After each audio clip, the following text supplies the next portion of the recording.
Burger ভালো ভালো। তুমি কেমন খেলে? আমিও ভালো খেয়েছি। খাও। মনের কথা সে আশাতে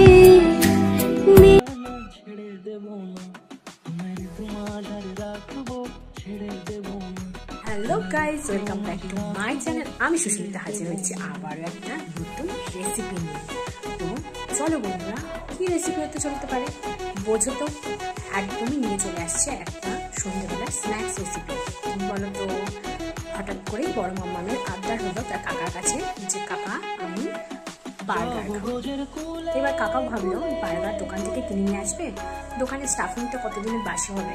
তো চলো, সেই কারণেই অগত্যা বড় মামামের আবদার, আর কাকা উনি সঙ্গে সঙ্গে বলে দিল কাকিমনি তোমাকে বানিয়ে দিতে হবে। তো কি বার্গার খাওয়া যায়, অনেক চিন্তা ভাবনা করে ভাবলাম চলো আমরা চিকেন বার্গার খাবো। তো চলো বন্ধুরা, কি করে বানালাম সেটা একটু তোমাদের কাছে শেয়ার করি। বন্ধুরা, সবার প্রথম বানাতে হবে চিকেনের যে কিমাটা, সেটা সবার প্রথম বানাতে হবে। তো চলো কি করে বানাই সেটা দেখো। এখানে চিকেনটাকে আমি ছোট ছোট করে কেটে নিয়েছি। তো এখান থেকে কিছুটা আমার মেয়ের জন্য একটু চিকেন ক্রিস্পি বানাতে হবে। তো সেটা আজকে হয়তো পারবো না, সেটা যবে পারবো তোমাদেরকে দেখাবো। আর আমি কিমাটা এখন বানিয়ে রাখছি। তো দেখো, এর মধ্যে আমি ম্যারিনেশন করে কী কী রেখেছি সেগুলো তোমাদের কাছে একটু শেয়ার করি। এখানে মাংস আছে প্রায় 250 গ্রাম মতো। তো তারপর এখানে আমি কী কী দিয়েছি তোমরা দেখো। এর মধ্যে আমি একটু লঙ্কার গুঁড়ো, একটু ধনের গুঁড়ো, আর চিকেন মশলা আর মিট মশলা, এই কটা জিনিস দিয়ে আর তার সঙ্গে একটু লেবুর রস দিয়ে আমি ম্যারিনেট করে রেখেছিলাম প্রায় ঘন্টা 2 মতো। মানে গেছিলাম মামাকে এক্সাম দিতে, সেখান থেকে চলে এসেছি। আসার পর তারপর এখন এই চিকেনের কিমাটা বানাবো, যেটাকে স্টাফিং হিসাবে কাজ করব বার্গারের। তো চলো এবার, আর তার সঙ্গে মানে যে মশলাটা বানিয়েছি এরকম, যেটা মাংসতে দেওয়া হয়, আদা রসুন শুকনো লঙ্কার যে পেস্ট, যেহেতু বাচ্চারাও খাবে সেক্ষেত্রে শুকনো লঙ্কার পরিমাণটা কমিয়ে দিয়েছি।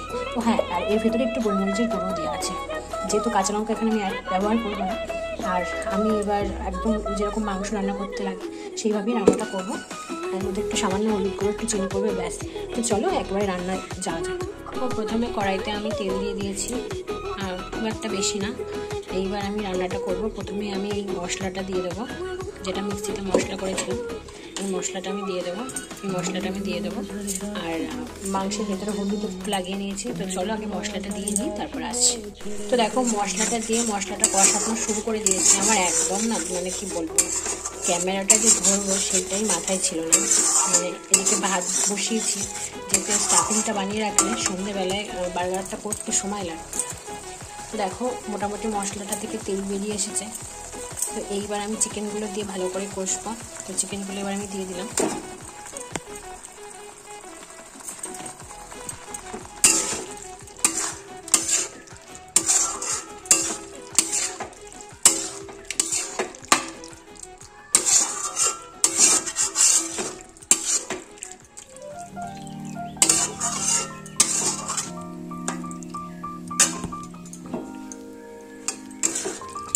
তো এটাকে আমি ভালো করে একটু কষিয়ে নিয়ে আসি, তারপর তোমাদেরকে দেখাচ্ছি। এটা একটু স্টিমে রান্না হবে, একটু আসতে, যেহেতু এটা সেদ্ধ হওয়ার ব্যাপার থাকে। তো যেহেতু ম্যারিনেট করে রাখা, সেক্ষেত্রে বেশিক্ষণ সময় লাগবে না সেদ্ধ হতে, তো একটু তো সময় লাগবে। তো চলো একটু কষিয়ে নিই, তারপরে ফিরে আসছি। দেখো, ভালো করে কষানো হয়ে গেছে, পাশ থেকে তেলও ছেড়েছে, মশলার একটা কালার চলে এসছে, দেখলে বুঝতেই পারছো। আমি এর মধ্যে একটু লবণ অ্যাড করেছি, 4 চামচের 1 চামচ লবণ অ্যাড করেছি। তো এটাকে আরেকটু করে কষাবো।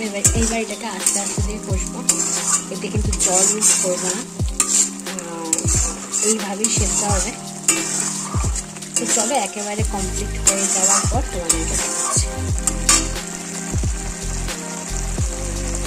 চলো বন্ধুরা, দেখো আমার স্টাফিং রেডি, একদম কমপ্লিট।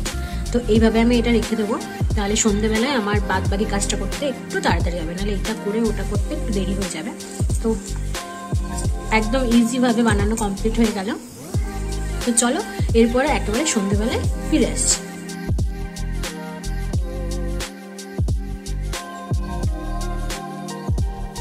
ইভিনিং, কেমন আছো বন্ধুরা? চলে এলাম তোমাদের কাছে ঠিক সন্ধ্যেবেলাতে। তো এখন বলতে পারছি 5:30, যেহেতু সব বড় মাম্মাম চলে যাবে পড়তে, তো সেই কারণে তাড়াতাড়ি করে চলে এলাম। তো দেখতেই পাচ্ছ বার্গার স্টাইলের পাউরুটি চলে এসছে। তো এবার আমি এই পাউরুটিগুলোকে কেটে নিয়ে আসবো, মানে স্লাইস করে কেটে নিই। এগুলো তো যেমন স্লাইস করে কাটা নেই, তো এটাকে আমি স্লাইস করে কেটে ফিরে আসছি তোমাদের কাছে। ফিরে চলে এলাম তোমাদের কাছে। পাউরুটিগুলো দেখো, আমি এটাকে 3টে ভাগে করেছি। এটা হচ্ছে প্রথম লেয়ার, এটা দ্বিতীয় লেয়ার, এটা তৃতীয় লেয়ার। তো এইবার আমার প্রত্যেকটা পাউরুটিগুলোকে ভালো করে ছেঁকে নিতে হবে। তো চলো, এটা হোমমেড বার্গার, এটা আমার স্টাইলে বানাচ্ছি, জানি না এরকম করতে হয় বার্গার এরকম স্টাইলে বানাতে। তো চলো আমার স্টাইলেই বানাবো। তো বার্গারের মানে পাউরুটিগুলোকে আমি একটু তাওয়ায় ছেঁকে নিচ্ছি। এরপর স্টাফিং রেডি করে তারপর আরেকবার ছেঁকে নেবো, নিয়ে একদম রেডি হয়ে যাবে। তো চলো একবার করে সবকটাকে এপিট ওপিট করে ছেঁকে নিয়ে নিলাম। এটা হয়ে গেছে। তো ছাপা পাউরুটি এবার শেষে আরেকবার ছাপা। চলো, প্রথমে একটা পাউরুটির একটা পার্ট দিলাম, তারপর চিকেনের স্টাফিংটা দিলাম, তারপরে আরেকটা পার্ট দিলাম, সেটাকে একটু চেপে দিলাম। এর মধ্যে চিজ দেওয়া যায়, তো যাই হোক বাড়িতে এখন অ্যাভেলেবেল নেই, কিছু করার নেই। তো তারপর গোলমরিচ একটু ছড়িয়ে দেবো। মানে এটা কি বলে, তো হুট করেই ঠিক হয়েছে, সেই কারণে আগের থেকে সব গোছ কাজটা আমি করতে পারিনি। যাই হোক এইবার এরপর শসা দেবো, পেঁয়াজ স্লাইস করে কাটা রয়েছে, পেঁয়াজ দিলাম। তারপর আমি ওতে অ্যাড করবো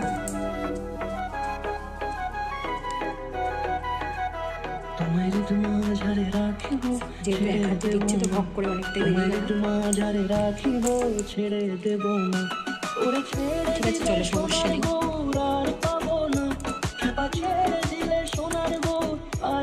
যাই হোক, তারপর আরেকটা পুর, এরপর একটা দিতে পারবো, এরপর আরেকটা দিতে পারবো।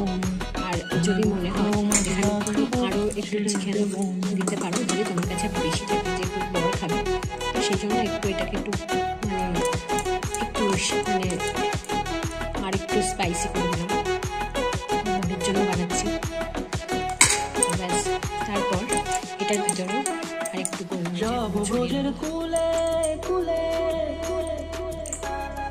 এইবার এইটাকে দিয়ে দেবো। তো আমার বার্গারের টোটাল ধাপ রেডি। এবার এটাকে আরেকটুখানি গরমে বসাতে হবে, নিচে একটু বাটার লাগিয়ে, তাওয়া একটু বাটার লাগিয়ে এটাকে আরেকটু ছেঁকে নিতে হবে। তো চলো বাদ বাকি এইভাবে 3টে বানিয়ে আসি। তো বন্ধুরা, আমার বার্গার রেডি। তো যাই হোক, সার্ভ করে নিয়ে চলে এসেছি। তারপর একটু বাটার লাগিয়ে দিয়ে একটু ছেঁকে নিয়ে আসতে হয়। তো চিজ থাকলে তো খুব মানে এইগুলো খুব ভালো হয় মাইক্রোওভেনে, বর্তমানে মাইক্রোওভেন নেই। যাই হোক রেডি। কেমন লাগলো অবশ্যই জানিও, আর ভালো লাগলে অবশ্যই comment, like, comment, share and subscribe please. আর কি বলবো তোমাদের বন্ধুরা, যে আগে থেকে চিন্তা ভাবনা করা থাকলে তাহলে এর ভিতরে চিজ দিতে পারতাম। যাই হোক হুট করে ঠিক হয়েছিল। তো ডেকোরেশনটা কেমন লাগলো, এটা আমার বরকে দেবো, তাই হাসি বললাম। তো কেমন লাগলো অবশ্যই জানিও। যদি ভিডিওটা ভালো লেগে থাকে তাহলে কী করতে হবে, অবশ্যই লাইক, শেয়ার, কমেন্ট আর হ্যাঁ চ্যানেলটা সাবস্ক্রাইব করে আমার পাশে থাকতে হবে, অপেক্ষা করতে হবে নতুন ভিডিওর জন্য। তো এরপরে তোমাদের কাছে আরেকটি রেসিপি ভিডিও নিয়ে এসেছি। তো সঙ্গে থাকো, দেখতে থাকো, আর হ্যাঁ অবশ্যই কিন্তু পাশে সমস্ত নোটিফিকেশন তোমাদের কাছে ঝটপট চলে আসবে। এখন টাটা, গুড নাইট।